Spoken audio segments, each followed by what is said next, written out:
రాష్ట్రంలో ఒక రాక్షస పాలన, ఒక సైకో పాలన జరిగింది. పోరాడాం. నేను మా మిత్రుడు పవన్ కళ్యాణ్ గారు సంయుక్తంగా ఆలోచించాం. నరేంద్ర మోడీ గారు సహకరించారు. 3 పార్టీలు కలిసి కూటమి పెట్టాం.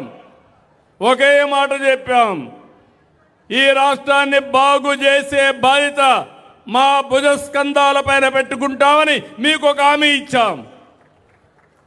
మీరు కూడా బ్రహ్మాండంగా స్పందించారు.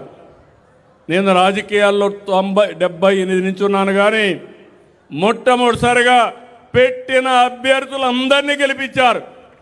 ఎంతమందిని పెడితే 94% అభ్యర్థుల్ని గెలిపించిన ఏకైక రాష్ట్రం ఆంధ్రప్రదేశ్ రాష్ట్రం.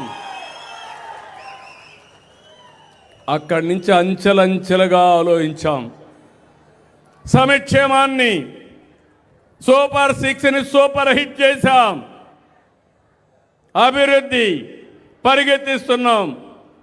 ఎప్పుడు కూడా నేను చాలాసార్లు సీఎం అయ్యాను, కానీ ఈసారి చేసినంత అభివృద్ధి నా జీవితంలో ఎప్పుడూ చేయలేదు. 18 నెలల్లో 20 లక్షల కోట్ల రూపాయలు పెట్టుబడులు వచ్చాయి.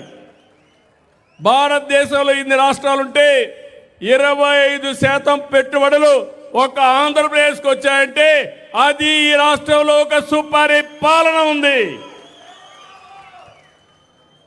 అయితే ఈరోజు మళ్ళా మాట్లాడుతున్నారు, ఆ పార్టీని ఒకటి అడుగుతున్నా, మీ అందరూ చెప్పాలి, ఇళ్లలో చర్చించుకోవాలి.